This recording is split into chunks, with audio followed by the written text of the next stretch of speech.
जय श्री राधे। 20 अप्रैल को सूर्य ग्रहण होने जा रहा है। इसका मतलब है सूर्य और पृथ्वी के बीच में चंद्रमा आ रहे हैं। ये हमारे भारत में नहीं दिखाई पड़ेंगे, पर अदर दूसरे देश में दिखाई पड़ेंगे, जापान, चाइना, इस सब में दिखाई पड़ेंगे। तो सूर्य का इफेक्ट हमारे पृथ्वी पर, पृथ्वीवासियों पर कुछ तो पड़ेगा ही। और देखिए, सूर्य ग्रहण होने का सीधा मतलब है कि राहु सूर्य के साथ हैं। वो जो छाया है उसी को राहु बोलते हैं। तो जिस जिस ग्रहों पर या जिस जिस राशियों पर उसका इफेक्ट पड़ेगा, कुछ तो देखिए उसी पर पूरा ग्रह हमारा नहीं बदल जाता है, पर कम से कम इतना बात जरूर होगा कि हमारा जो दैनिक जीवन है या जो ग्रह कुछ विपरीत चल रहे हैं उसको पुश कर देगा। पहले हल्का परेशानी था, वो ज़्यादा बढ़ा देगा। तो एक तो गुरु चंडाल योग चल ही रहे हैं, बृहस्पति या राहु। अब सूर्य भी उनके साथ में जुड़ गए हैं, गुरु चंडाल। तो ये पितृ चंडाल योग का फुल फॉर्मेट वाला योग है। तो कहने का तात्पर्य है कि इसमें पिताजी जो बच्चे को कुछ गलत सिखा रहे हैं, उसमें ऐसे दुर्घटने आएंगे। तो पिताजी अपने बच्चों को बहुत 2 नंबर का कमाई के बारे में, क्राइम के बारे में वो शिक्षा दीक्षा नहीं दें।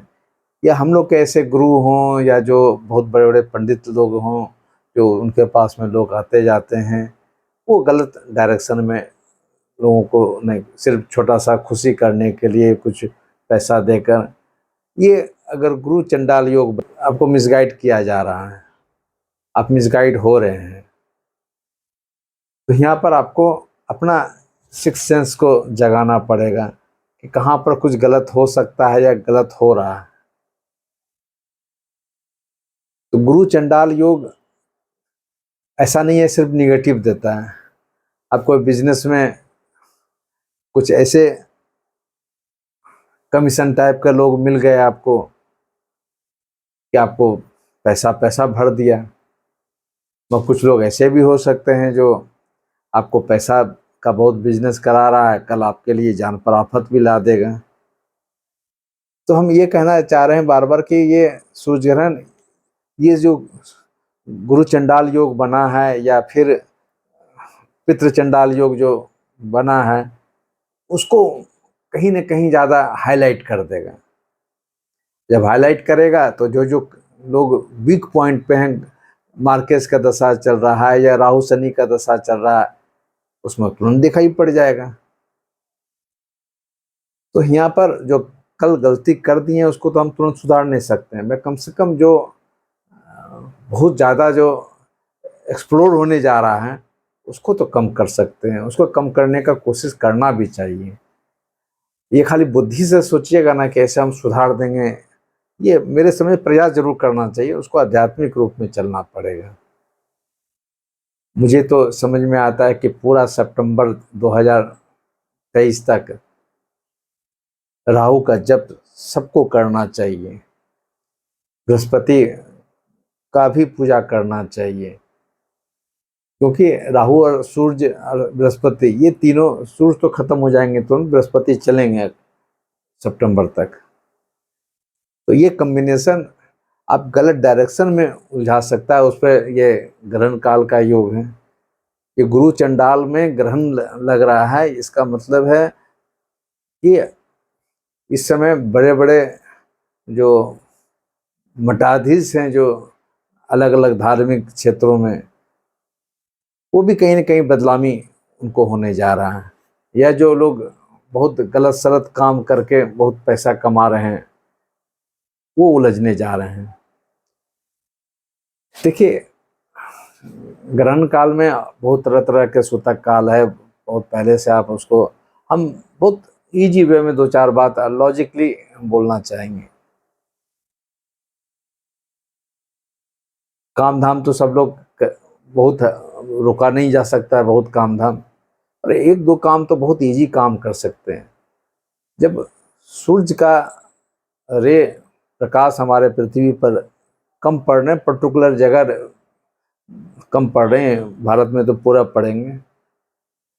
तो कम से कम जो रेट कम हो रहा है, तो एक अपने घर में दिया जरूर जलाएं, कम से कम 11 दिया जलाएं। एक दिया तो जरूर सब लोग जलाते हैं, मगर कंटिन्यू कम से कम 11-12 बजे तक जलाना चाहिए। क्योंकि जो ऊर्जा सूरज के माध्यम से जो जरा सा कम हो गया है, वो हम दीपक के रूप में उसको जरा सा बढ़ाने का कोशिश करेंगे। कम से कम हमारे परिवार का जो ऊर्जा जो कम होने की बात हो रहा है, उसको बढ़ाने की बात करेंगे। ये बहुत लॉजिक है और उसको करना चाहिए। दीपावली ठीक है, हम लोग लक्ष्मी जी का, गणेश जी का पूजा करते हैं, श्री रामचंद्र जी का वापस आने का पूजा करते हैं, पर दीपावली में सूर्य नीच के होते हैं, छठ में भी सूर्य नीच के होते हैं। दीपावली में भी एक दीपक जला के एक एक आभास दिलाने की बात करते हैं कि सूर्य नीच के नहीं है, सूर्य ऊंच के हैं, या सूर्य में पावर है। हम आर्टिफिशियल ढंग से सूरज को पावर नहीं दे रहे हैं, अपने एनर्जी को, अपने मन को, अपने सोल को पावर दे रहे हैं कि ऐसा कुछ नहीं है। उसको आर्टिफिशियल ढंग से हम मजबूत कर रहे हैं। सूरज को जो अर्घ देते हैं वो भी नीच के हैं, उसको मजबूत करते हैं, हम अपना मजबूत करते हैं। इसी प्रकार यहाँ भी अगर हम दीपक जलाते हैं तो सूरज को मजबूत नहीं कर रहे हैं, अपना सोल को मजबूत कर रहे हैं। और दूसरी बात ये करना चाहिए कि कम से कम इस समय मैक्सिमम स्नान करना चाहिए। पानी में भी बहुत एनर्जी है जो बहुत अल्ट्रावायलेट रेज को हमको छूने नहीं देगा।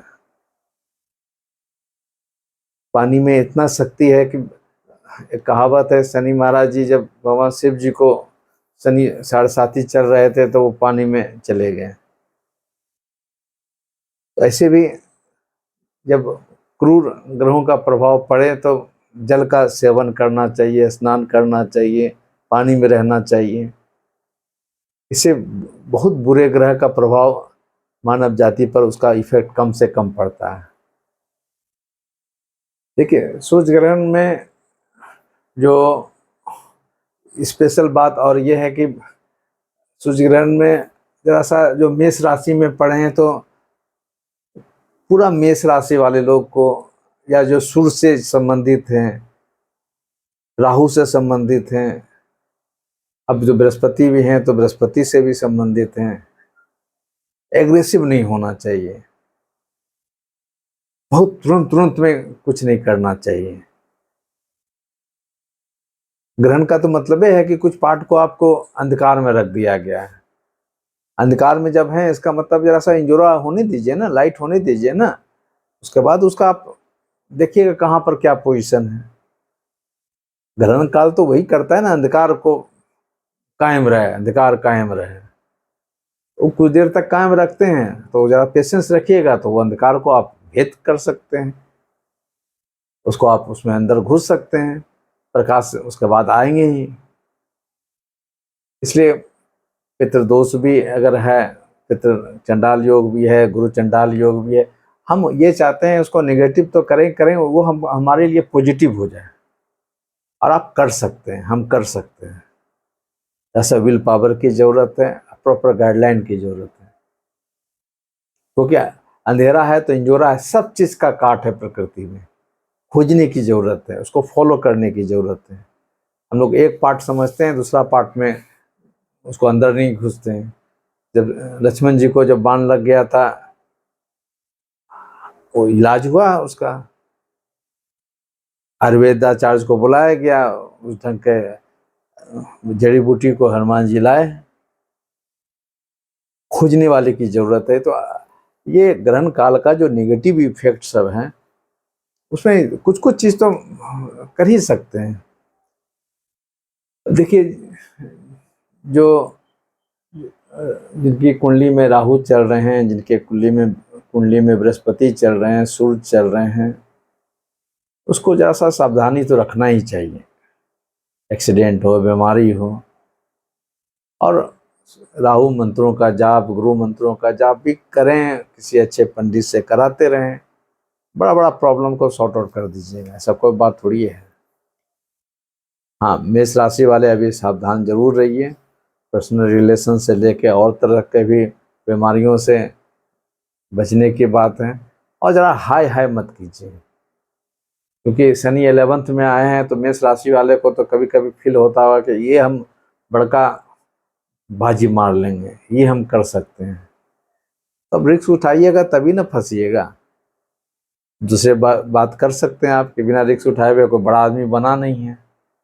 तो कितना % लोग बना है रिस्क उठाने पर, गिनती में आएगा। कितने अनगिनत 99% डूब जाते हैं। जितने भी बैंक में जो भी घाटा हुआ है, तो वही रिक्शे उठाने में ने सब कुछ हम कर लेंगे। NPA जिसका हो जाता है, सब कुछ कर लेंगे हम, ये पैसा लेंगे, इधर का पैसा उधर लगा देंगे, उधर का पैसा इधर लगा लेंगे। यही तो राहु तो करवाते हैं।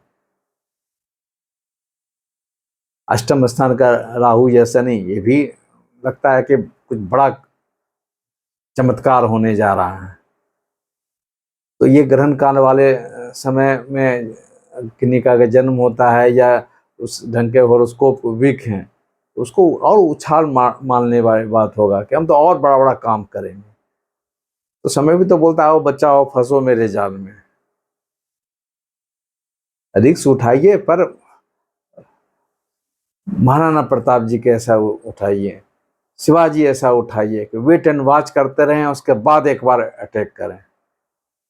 इन्हें की सुइया मारते जा रहे हैं, उसके बाद हम और दुश्मनी पैदा कर रहे हैं। अपने आप को मजबूत होकर अटैक कीजिए ना, तो बड़ा बड़ा काम कर लीजिएगा। फिर आपको बोलना चाहेंगे कि बहुत डरने की बात नहीं, मैं बत्ती दीपक जरूर जलाने का कोशिश कीजिएगा। और ये कम से कम 2023 में बहुत रिस्क मत उठाइए। बायां दायां आगे पीछे देख के चलिए। एकदम आप विपरीत परिस्थितियों को बहुत हद तक आप निकाल सकते हैं। हाँ, एहसास तो जरूर कराएगा कि ये ऐसे करते रहते हैं, मैं तो बहुत उलझ जाते हैं।